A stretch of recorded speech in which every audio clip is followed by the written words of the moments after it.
जय श्री कृष्ण दोस्तों। मैं आज आपके लिए लेकर आई हूँ शशि महाजन जी की लिखी हुई एक पारिवारिक कहानी। आदित्य ने वर्जीनिया टेक से इंजीनियर करी थी।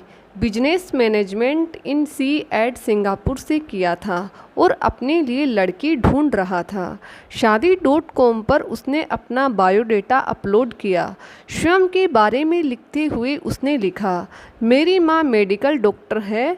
मैं बहुत छोटा था जब मेरे पिता की मृत्यु हो गई। मेरी माँ ने मुझे बहुत कठिनाइयों के साथ अकेले बड़ा किया है।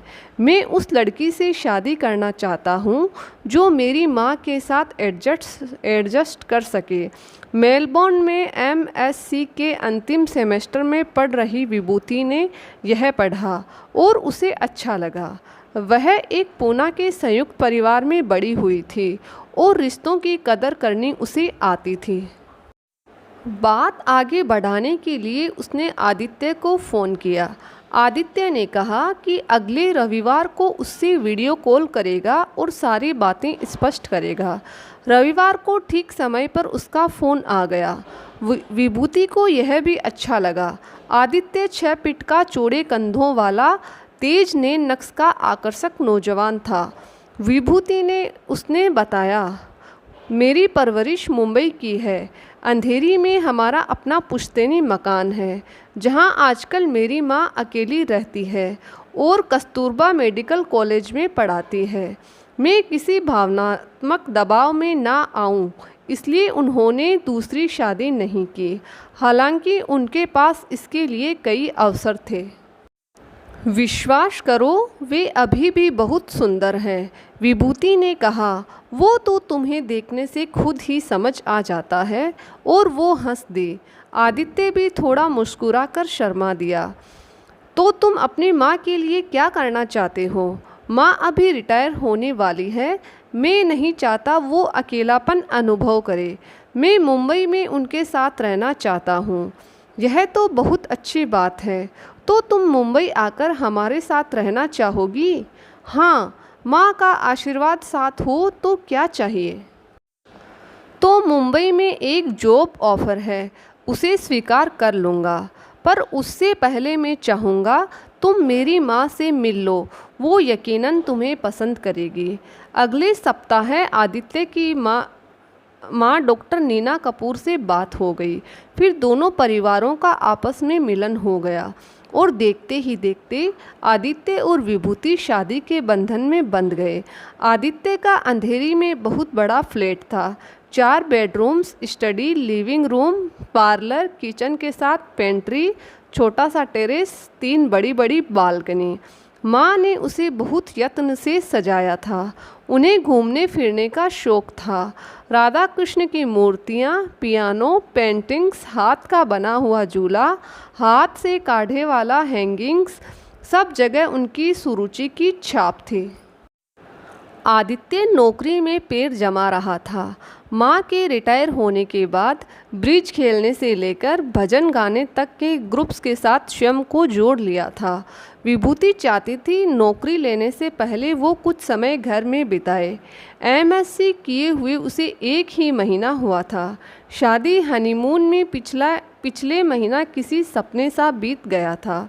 वह नए रिश्तों, नए शहर को पहले जीना चाहती थी। आदित्य ऑफिस से आता तो माँ और विभूति दोनों खिल उठती। माँ कुछ समय वहाँ बैठ स्वयं ही भीतर चली जाती। विभूति को लगता कितनी समझदार है, रिश्तों में उचित स्थान की पहचान कितनी जरूरी है। एक दिन विभूति ने ड्राइंग रूम की थोड़ी सजावट बदल दी। अपने साथ लाई एबोर्जिन आर्ट की कुछ चीज़ें उसने वहाँ सजा दी। शाम को जब आदित्य आया तो यह देखकर उसके चेहरे पर थोड़ी उलझन उभर आई। पर जैसे ही माँ ने कहा, अच्छा लग रहा है ना, तो वह सहज हो गया। विभूति को कहीं भीतर हल्की चोट लगी, पर उसने दबा लिया। कुछ दिन बाद विभूति ने कहा, हम लोगों की शादी को पूरे 3 महीने हो गए हैं। एक बार भी तुम्हारे ऑफिस के दोस्तों को घर नहीं बुलाया। इस रविवार को बुला लो, मेरी भी उनसे दोस्ती हो जाएगी। ठीक है, कहकर वो सीधा माँ के पास चला गया। वापस आया तो कहा, माँ बिरयानी और हलवा बना देगी, तुम स्नैक्स बना देना। तुम माँ से ये बात करने गए थे? हाँ। इसमें क्या गलत है? कुछ नहीं। वो चुप हो गई, पर लोगों को घर बुलाने का उसका उत्साह जाता रहा। जैसे जैसे समय बीतता जा रहा था, विभूति को लग रहा था आदित्य तो कोई भी निर्णय स्वयं लेता ही नहीं है। वो सारी चर्चा करेगा और अंत में निर्णय अपनी माँ पर डाल देगा। उसकी इस आदत से विभूति के अंदर एक सुलगते क्रोध की तपन घर करने लगी, पर उसे समझ नहीं आ रहा था असल गड़बड़ कहाँ है। उसने 2 वर्ष अकेले ऑस्ट्रेलिया बिताए थे और स्वभाव से ही वो बचपन से आत्मनिर्भर थी। उसने सोचा, आदित्य तो पूरे 7 वर्ष अकेले विदेश में बिताकर आया है, इतनी अच्छी नौकरी करता है, इतनी किताबें पढ़ता है, फिर भी निर्णय नहीं लेता। कुछ दिनों से विभूति कुछ करने की सोच रही थी। एक दिन उसकी सहेली उससे मिलने आई तो आनन फानन में उसने फैसला कर लिया कि वो उसके स्पा में निवेश करेगी। शाम को जब आदित्य आया तो उसने बड़े उत्साह से उसे अपना निर्णय सुनाया। आदित्य ने कहा कि माँ से पूछा, नहीं, यह मेरा अपना पैसा है। ऑस्ट्रेलिया में वेंट्रेसिंग का काम करके कमाया है। बात तो नहीं है, पर तुम्हारा फैसला गलत भी हो सकता है। तो हो जाए, अपने गलत फैसले की जिम्मेदारी भी मेरी है, तुम मत घबराओ। ठीक है, कहकर वो जूते उतारने लगा। जाओगे नहीं अपनी माँ को बताने? मतलब अब यह कहाँ से आ रहा है? मैं तुम्हारे साथ नहीं रहना चाहती। आदित्य ने उसे आश्चर्य से देखा। मैं माँ का ध्यान रखना चाहता हूँ, यह बात मैंने तुम्हें शुरू में ही बता दी थी।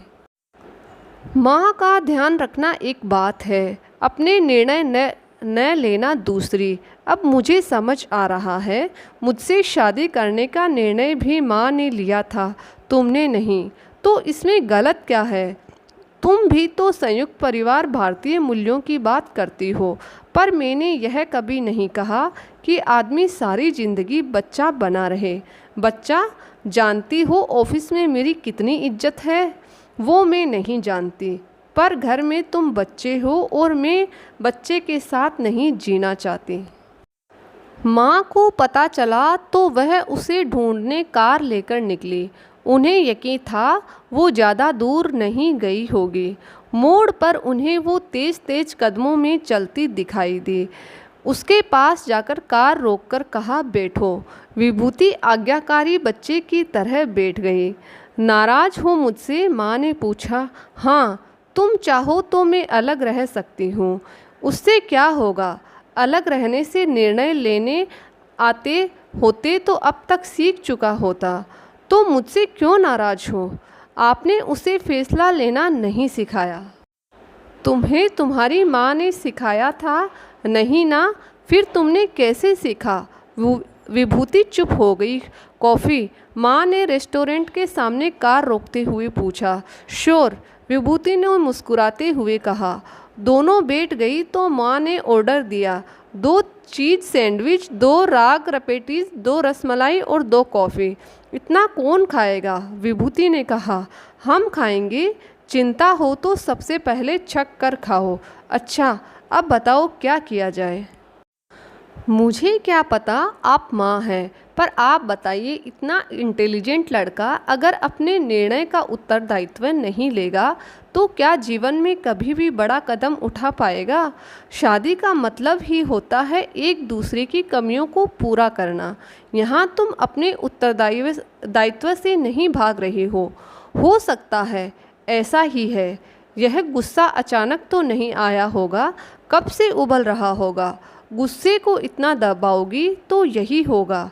जी, जहाँ तक आदित्य का सवाल है, मैं उसकी इस कमी को हमेशा से जानती आई हूँ और सोचती हूँ वक्त और तुम उसे सिखा दोगे। जी, विभूति अब तक शांत हो गई थी। कॉफ़ी का घूंट लेते हुए माँ ने कहा, 3 साल का था जब उसके पापा जाते रहे। तब से मैं खड़ी हूँ उसके जीवन में एक चट्टान की तरह। उसने मुझे सारी जिम्मेदारियों के साथ आगे बढ़ते देखा है और वो मुझे एक स्टार समझता है। जिस दिन मेरी कमजोरियां समझ जाएगी उस दिन अपने निर्णयों को शिखर तक ले जाना भी सीख जाएगा। पर यह कब होगा, कैसे होगा, मुझे नहीं पता। विभूति ने अपने दोनों हाथों से माँ के हाथ थाम लिए। इस पूरी दुनिया में मुझसा भाग्यशाली कोई नहीं जो मुझे आप मिले। आदित्य मिला। I love you both. माँ मुस्कुरा दी और हाथ थपथपाते हुए कहा, मेरी प्यारे बच्चे। तो दोस्तों, कैसी लगी आपको आज की कहानी? कमेंट बॉक्स में ज़रूर बताइएगा। जय श्री कृष्ण।